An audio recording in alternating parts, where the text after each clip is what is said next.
सत्य सनातन धर्म की सद्गुरुदेव भगवान की।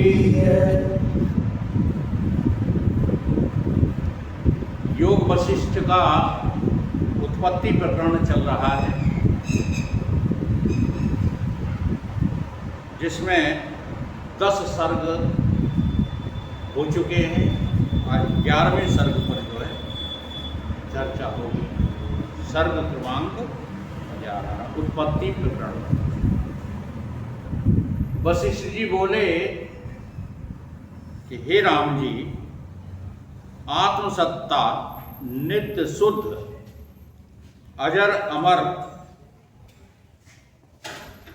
और सदा अपने आप में स्थित है।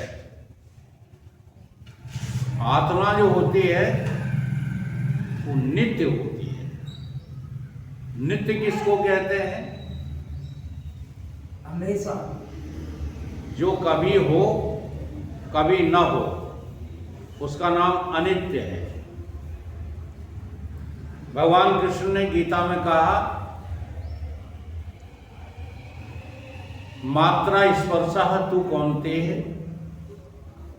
सुख दुख मात्रा स्पर्शः सुख दुख शीतोष्ण ठंडी गर्मी सुख दुख जन्म मरण, ये सब जो है कैसे हैं? ये नित्य नहीं है, ये अगवा पायनो है, अनित्य है। अनित्यो अगवा पायनो तान तितिक्षुषु भारत। ये अर्जुन, इन आने जाने वाली चीजों को तुम नित्य न समझो, ये अनित्य है। इसलिए इस अनित्यता का त्याग कर दो। ये न तुम्हारे हैं, न तुझ में है, न तुम हो। ये सब अनित्य है। जन्म मरण सुख दुख सर्दी गर्मी और भी जो है अनुभव करके देख लो। जो कभी है, जैसे अभी गर्मी चल रही है, ये हमेशा बनी रहेगी? नहीं रहेगी। तो क्या है ये? आने जाने वाली अनित्य है। अनित्य की परिभाषा ढूंढो। ऐसे ही संबंधों को देखा करो, चिंतन किया करो। कोई भी संबंध तुम्हारा नित्य है क्या? किसी से भी तुम्हारा संबंध नित्य है क्या? पत्नी नित्य है क्या? पुत्र नित्य है क्या? भाई बहन नित्य हैं क्या? चलो, ये तो बाहर के संबंध हो गए। अगर आप इनको अनित्य देख लो ना, तो इनसे त्याग हो जाएगा। तुम इनको नित्य देखते हो, इसलिए चिपके रहते हो। केवल देखना भर है, देखने की कला होती है। हम लोगों को देखना नहीं आता। देखते कुछ हो, समझते कुछ हो। दिखाई जो दे रहा है वो तो कुछ और है। हाड़ मांस का जो है कुलंदा है, और उसको क्या कहने में लगे हुए हो? पिता कहने में लगे हो, माता कहने में लगे हो, पत्नी कहने में लगे हो, भैया कहने में लगे हो, है ना? इसलिए आज कलयुग में दैहिक भावना मजबूत हो गई,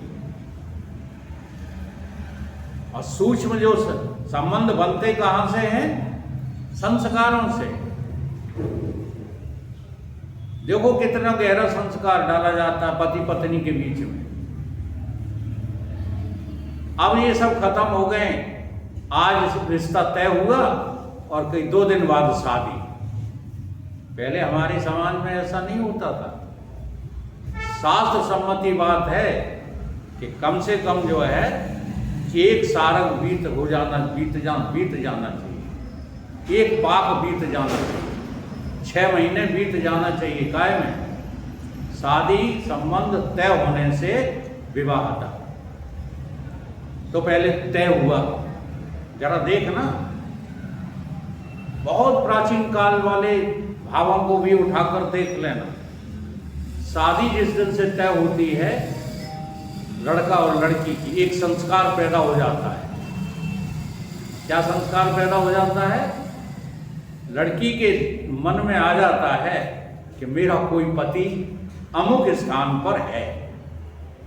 ये संस्कार पड़ गया। ऐसे ही जो है लड़के के हृदय में आ जाता है कि कोई है लड़की जो मेरी पत्नी है। ध्यान दो यार, उसके पीछे तुम काय पड़े हैं? अब ये संस्कार गहरा होता जाता है। अब सारी दुनिया की लड़कियां उसको पत्नी नहीं दिखाई दे रही, या लड़की को पति नहीं दिखाई दे रहे। केवल एक जगह बुद्धि टिक गई है कि वो मेरा पति है, वो मेरी पत्नी है। संस्कार कि नहीं? फिर इससे आगे दूसरे जो है कर्म कांड किए गए, तिलक चढ़ाया गया और ज्यादा संस्कार पक्का हो गया। फिर उसके बाद लगन चढ़ाई गई, हाँ, चारों तरफ तहलका मच गया। अब तो और ही पक्का हो गया। धीरे धीरे ये संस्कार इतना मजबूत होता जाता था, इतना मजबूत, शादी की भावनें पड़ने तक इतना मजबूत हो जाता था कि अब जान चली जाए, प्राण चले जाएं, लेकिन संबंध नहीं टूटना चाहिए। तब पालन होता था संबंधों का। अब आज बड़ी जल्दी करते हो, कोर्ट मैरिज हो जाते हैं और 4 दिन नहीं लगते तलाक होने में। हम जब थे तब की बात कर रहे हैं, जब हम कोर्ट में जाते थे तलाक के मुकदमा 50% आते थे, वो अब तो 90% हो गए हों। तो क्या है ये? संस्कार विहीनता। तो नित्य अनित्यता के संस्कार डालो। अगर वेदांती हो तो अनित्य वस्तु से लगाव छोड़ना सीखो। रुपया क्या है? नित्य है कि अनित्य है? फिर काहे मारे जाते हैं रुपया के लिए? प्रयोग कर लो, उपयोग कर लो, बाकी आग लगने दो साले। क्या है रुपया? छाती से चिपकाए फिरते रहते हैं। क्या है वस्तु में? अनित्यो अगमा पाइनो, सब अनित्य है, अगमा पाई, आने जाने वाली है। तो आत्मसत्ता कैसी है? नित्य है, जो न कहीं आती है न जाती है। वो सदा आपका अपना आपा है। उसे ढूंढने के लिए तुम कहां जाओगे? बहुत लोग भटक रहे हैं, तीर्थाटन कर रहे हैं, कोई कहीं जा रहे हैं, कोई कहीं जा रहे हैं। काहे के लिए? कहते सुख नहीं मिलता। अरे सुख तो आपका आत्मा अपना आपा है, उसको टटोलिए। अब वो मिलेगा कब? है तो मिला मिलाया, वो दूर थोड़ा ही है जो उसे पाने के लिए तुम्हें कुछ करना है, बल्कि करना बंद करना है। उसे पाने के लिए जो कुछ कर रहे हो वो सब बंद करो। आ रही कोई बात समझ? तो आत्मा की नित्यता आपको मिल जाएगी। ये मरती भी नहीं है, ये आती जाती भी नहीं। ये आने जाने वाली जो वस्तु है वो अनित्य है। सोने जगने वाली वस्तु है वो अनित्य है। कौन सोता, कौन जगता? कभी आपने अनुभव किया? आत्मा न सोती है न जगती है। ये सोने जगने वाला कौन है? हैं? सोने जगने वाले को तुम मैं कहते हो कि नहीं? आज नहीं आ रहे सत्संग में। क्यों नहीं आ रहे हो? क्योंकि नींद लगी है। किसको नींद लगी है? ये नींद जो है धर्म किसका है? नहीं समझ में आता। अंत का ये अनित्य का धर्म है। ये सब अनित्य है। नित्य तो आत्मा है जो शुद्ध है। अब आत्मा के अलावा तुम कितने भी पाक साफ बने रहो, अगर आप आत्मा नहीं हो तो अशुद्ध हो। दिन में 4 बार नहा लेते हो, शुद्ध थोड़ी हो गए हैं? ब्राह्मण घर के यहाँ जन्म गया शरीर तो शुद्ध थोड़ी हो गया, शुद्ध हो गए क्या? नहीं, जब तक तुम शरीर हो। इसलिए कबीर बाबा ने बहुत गंदे शब्द इस्तेमाल किए। कबीर जैसा जो है कटु सत्य बोलने वाला, हाँ, वो सबके लिए बोला है, नाम ब्राह्मण का लिया है। क्या कहते हैं कबीर? कबीर कहते हैं, है तू ब्राह्मण का जाया, तो बता किस रास्ते से आया। अगर रास्ता सबका एक ही है तो सब अपवित्र हो कि पवित्र हो? बताओ। और उसी पे मोहे हुए हो, उसी रास्ते को फिर पाना चाहते हो, तो अपवित्र हो कि पवित्र हो? अगर जीते जी आत्मा ना हुए, आत्मा ना हुए का मतलब क्या है? आत्मा तो हो ही, केवल आप अपनी इस अशुद्धता का त्याग नहीं कर पाए तो आपको फिर से जो है इसी योनि में आना पड़ेगा, योनि मार्ग से ही आना पड़ेगा। भगवान कभी योनि मार्ग से नहीं आते, इसलिए वो भगवान है, इसलिए उनका जन्म नहीं होता। भगवान के ही विषय में शब्द आए हैं ये, भाई प्रकट कृपाला, क्या हुए? देखो बड़ी अद्भुत बात है, प्रकट आप भी होते हो, लेकिन आप चूंकि अपने स्वरूप को बोधस्थ नहीं हो, जान नहीं पा रहे हो, इसलिए कहते हो मरना तो पड़ेगा, फिर जन्मना तो,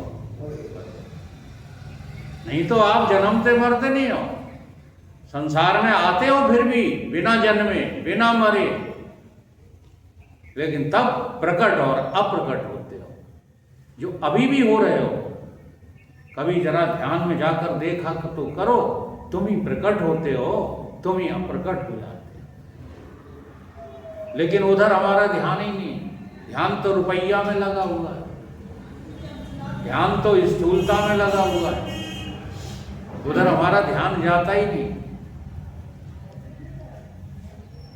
सो जाते हो, बेहोश रहते रहते सो जाते हो तो अप्रकट हो जाते, और बेहोश रहते ही रहते जग जाते हो तो प्रकट हो जाते हो।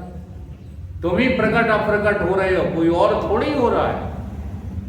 लेकिन तुम्हें अपनी सत्ता की पहचान न होने से लगता है कि आत्मा कोई होगी, भगवान कोई होगा। उसमें जिस प्रकार सृष्टि उदय हुई, सुनिए अब वो क्रम बता रहे हैं कि आत्मा में जो शुद्ध है, जो बुद्ध है, अजर है, अमर अविनाशी है, उसमें ये संसार किस प्रक्रिया के द्वारा आया। उसके जानने से जगत कल्पना मिट जाएगी। जब वो प्रक्रिया तुम जान जाओगे तो जगत है ये तुम्हारी कल्पना ही समाप्त हो जाएगी।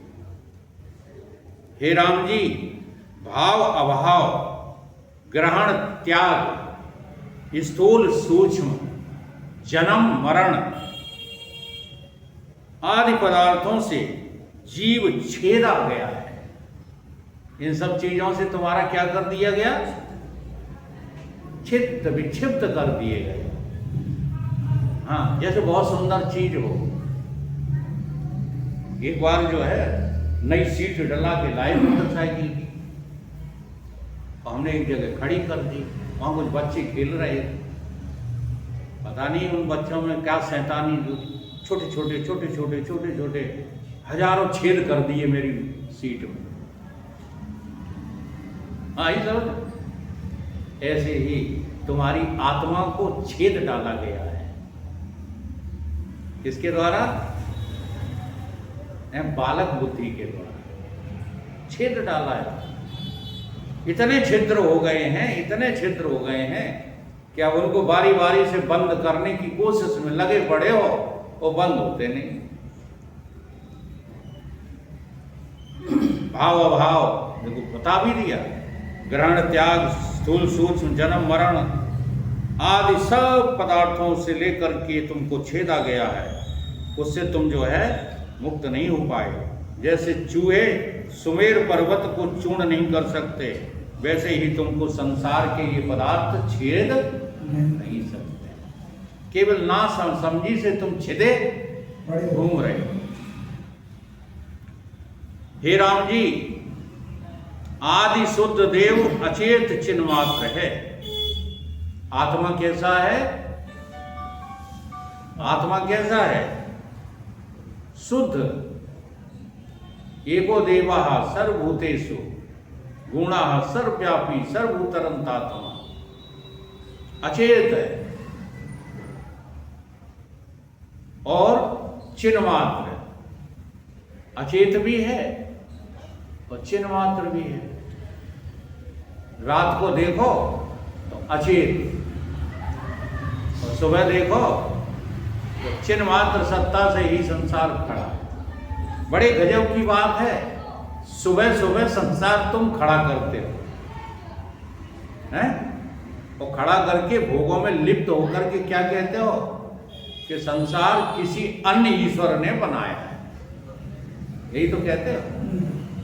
कहते हो कि लगता है ये संसार किसी ने बनाया है, हैं? फिर रात में कहां चला गया था ये संसार? बताओ। ये संसार किसी ने नहीं बनाया, तुम ही इसको प्रकट कर लेते हो और तुम ही इसको जो है विलीन कर लेते हो, क्योंकि तुम चैतन्य स्वरूप हो। जैसे वायु में शक्ति स्फूर्ति शक्ति सदा रहती है, वैसे ही चिन्मात्र में चैत्य का पूर्णा रह करके अहम अस्मि भाव को प्राप्त हुआ है। इस कारण उसका नाम क्या है? चैतन्य है। मैं ही फुर रहा हूं, अहम अस्मि। अस्मि माने मैं हूं, मैं हूं करके फुर रहा हूं। सबसे पहला ज्ञान है मैं हूं। अगर ध्यान दो ना सुबह सुबह जागने के समय, तो केवल यही लगता है कि मैं हूं, और कुछ लगता ही नहीं। फिर सेकंडों के बाद लगने लगता है कि मैं प्रमोद हूं, मैं अमुक हूं, मैं फलाना हूं, मैं फलानी जगह पर लेटा हूं। ये बोध बाद में प्राप्त होता है, पहले दैहिक बोध नहीं होता, पहले मानसिक बोध नहीं होता। जब जागते हो ना तुम, तो तुम्हें केवल यही लगता कि मैं। भाव को प्राप्त, इस कारण उसका नाम चैतन्य है। राम जी, जब तक चैतन्य सम्मित अपने स्वरूप के ठौर नहीं आता, तब तक इसका नाम जीव है और संकल्प का नाम बीज है। जब तक तुम अपने स्वरूप में नहीं पहुंचते। बड़ी कमाल की बात है कि तुम रोजाना नींद में कहां जाते हो? हैं? नींद में रोजाना कहां जाते हो? भगवान में जाते हो, ईश्वर में जाते हो, ब्रह्म में जाते हो, रोजाना जाते हो। जब लौट के आते तब क्या बन जाते? लौट कर आके फिर ब्रह्म रहते हो। जैसे ही लौट कर आए वैसे ही क्या बन गए? जीव बने। जीव, और जीव ने एक बीज पैदा कर लिया, उसका नाम है संसार और देह। ये सब तुम्हारे खेल हैं। अब जब ये तुम्हारी खेल समझ में आ जाए, जैसे राम जी की समझ में आ गया, फिर देखो कैसे कैसे कांड हुए। बाल कांड, बाल कांड के बाद अयोध्या कांड, अयोध्या कांड के बाद अरण्य कांड, किष्किंधा कांड, सुंदर कांड, है लंका कांड, उत्तर कांड। कितने कांड हुए, लेकिन राम जी जहां के था। राम जी किसी कांड में बंधे नहीं। क्यों? वो जान गए। क्या जान गए? कि मैं आत्मा के सिवाय कुछ हूं ही नहीं। जब तक चेतन सम्मित अपने स्वरूप के ठोर नहीं आता तब तक इसका नाम जीव है। संकल्प जो है बीज है, चित्त सम्मित उसी से सर्वभूत जाति उत्पन्न हुई, इससे सबका जीव चित्त सम्मित है। जब जीव सम्मित चित्त को चेतता है तब प्रथम शून्य होकर के और शब्द गुण होता है। उस आदि शब्द तन्मात्रा से पद वाक्य और प्रमाण सहित वेद उत्पन्न हो जाते हैं। जितना कुछ जगत में शब्द है उसका ये सब तन्मात्रा है, जिससे वायु स्पर्श होता है। फिर रूप तन्मात्रा होती है, उसका सूर्य अग्नि आदि प्रकाश हुआ। अब एक एक करके बता रहे हैं, जो एक एक करके नहीं होता है वो सब अचानक हो जाता है। हमारी सम्मित ऐसी है जैसे कि जो है गाड़ी की बत्ती जलती और बुझती है, इससे ज्यादा और कुछ नहीं। ये क्रम तो केवल जो है वेदांत के विद्यार्थियों को पढ़ाने समझाने के लिए सब बताए जाते हैं, जिससे तुम उनका चिंतन कर सको। नहीं, क्रम ब्रह्म कुछ है नहीं। हाँ, हैदू तो जमाना है, सिकड़ू तो दिले आसे। रात को सो गए ब्रह्म हो गए, सवेरे जग गए संसार बन गए। ये तुम्हारा ही खेल चल रहा है। संसार नाम की कोई चीज है नहीं। लेकिन बोध प्राप्त जब हो जाता है तो 24 घंटे आप कायम रहते हो, समाधि में रहते हो। बातचीत कर रहे हो वो समाधि में, व्यवहार कर रहे हो वो समाधि में। ये झूठी बात नहीं है, बहुत सच्ची बात है। लेकिन इसका नाटक भी किया जाता है। अब जो लोग नाटक करना सीख गए वो समाज में पूज रहे हैं, और जो नाटक वाटक नहीं करते, सहज में जिनको ज्ञान है, पूजे चाहे ना पूजे, वो सदैव आनंद अनुभूति में रहते। काहे रोवे मनुआ आनंद ही। हाँ, कहीं दुख नाम की चीज है। जब जन्म मरण नहीं है, बिछुड़ना और मिलना नहीं है, मेरा और तेरा नहीं है, तो किसके लिए रो रहे हो? अपने आत्म स्वरूप के लिए कोई रोता है?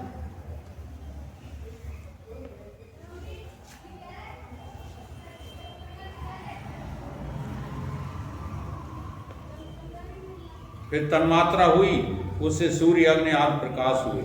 फिर रस तन्मात्रा हुई, जिससे जल और जलों का बीज हुआ। फिर गंध मात्रा हुई, उससे सुगंध पृथ्वी और सब पृथ्वी का बीज हुआ। हे राम जी, इसी प्रकार पांचों भूत हुए। फिर पृथ्वी, अप, तेज, वायु और आकाश से ये सब हुआ, और पंचीकृत और अपंचीकृत हुए। ये आपस में जो है दो तरह के हो गए। ठीक, तो पंचीकृत तो दिखाई देने लगा और अपंचीकृत दिखाई नहीं देते हैं, दोनों एक साथ है। इसलिए तुम कहते हो कि पृथ्वी पृथ्वी में मिल गई, जल जल में मिल गया, तेज तेज में मिल गया, वायु वायु में मिल गई, आकाश आकाश में मिल गया।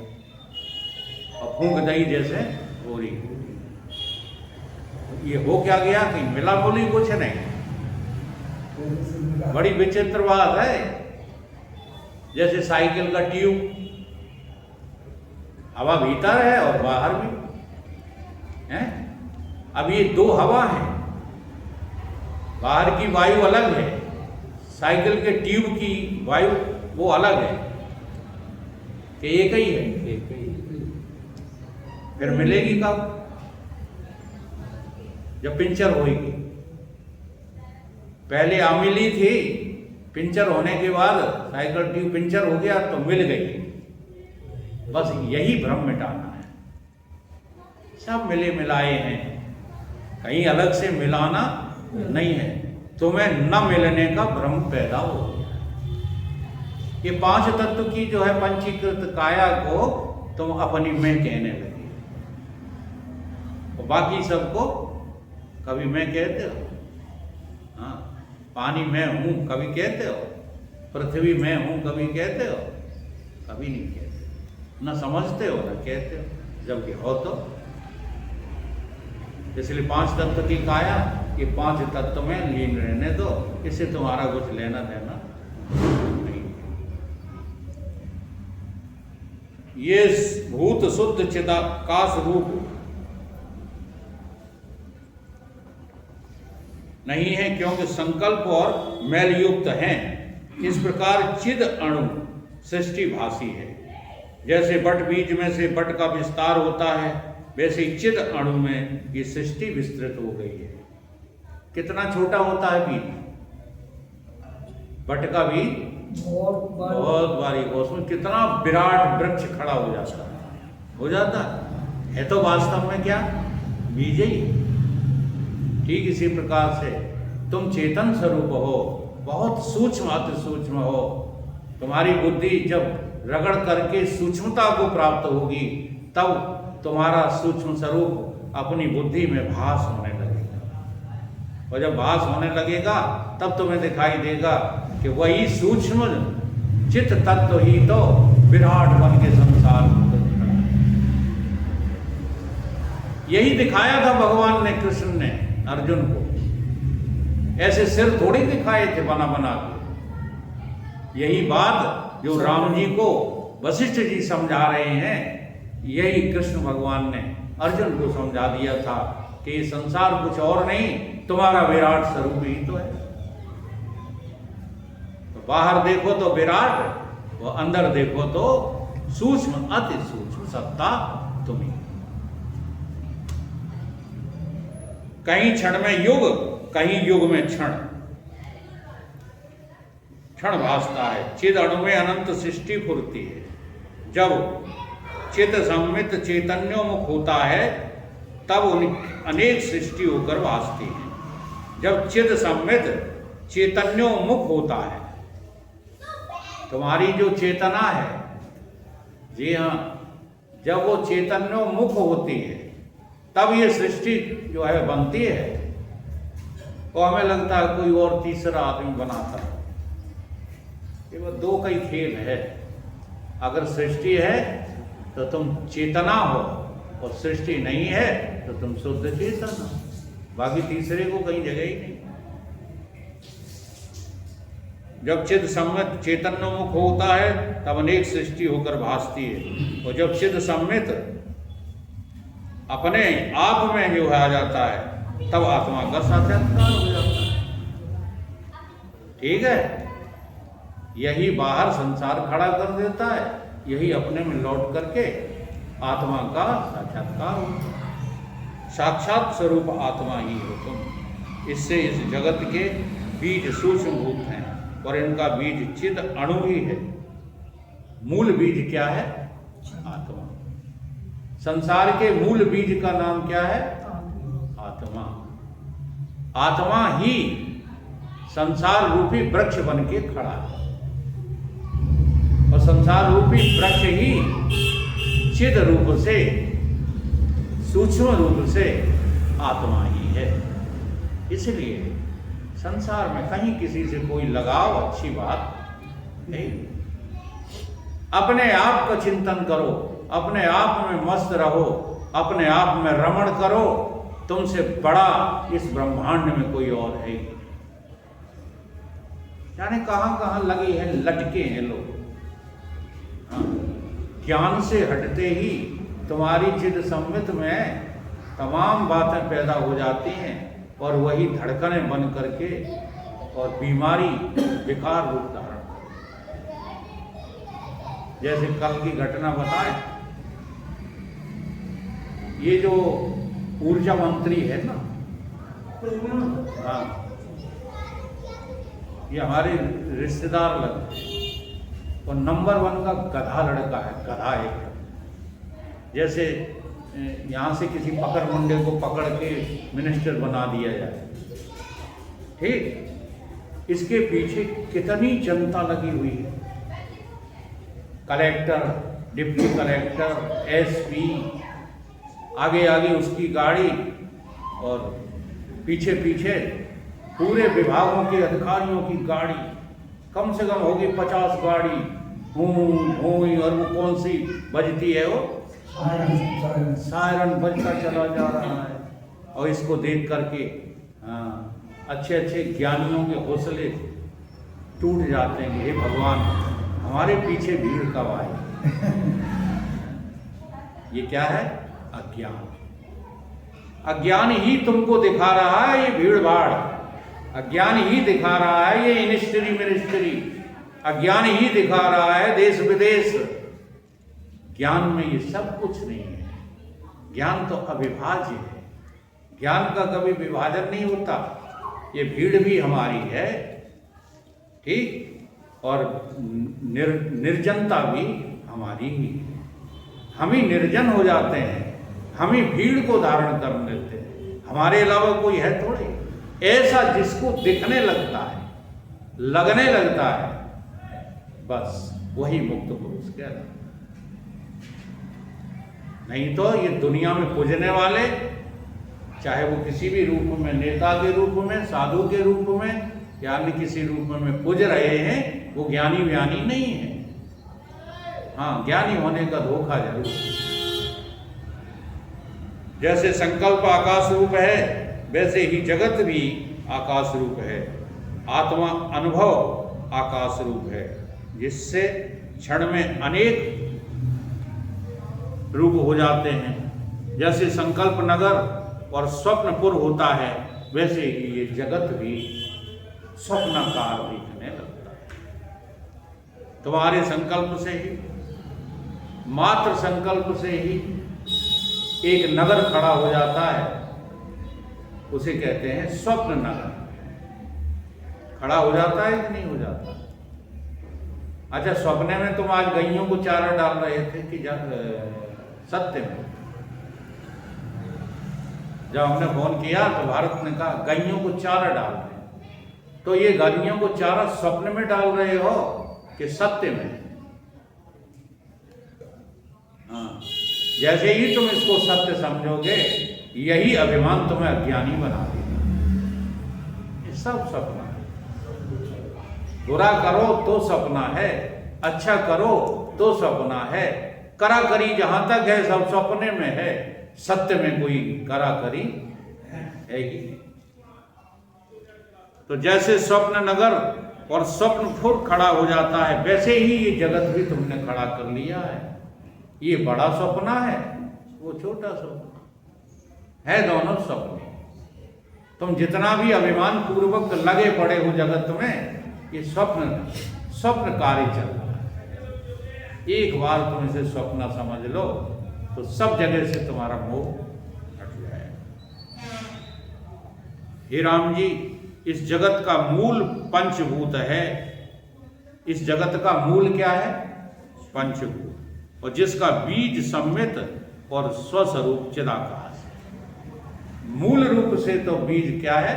आत्मा ही है, लेकिन सम्मित रूप से जो बीज है वो सूक्ष्म आकाश, सूक्ष्म वायु, सूक्ष्म पंचतत्व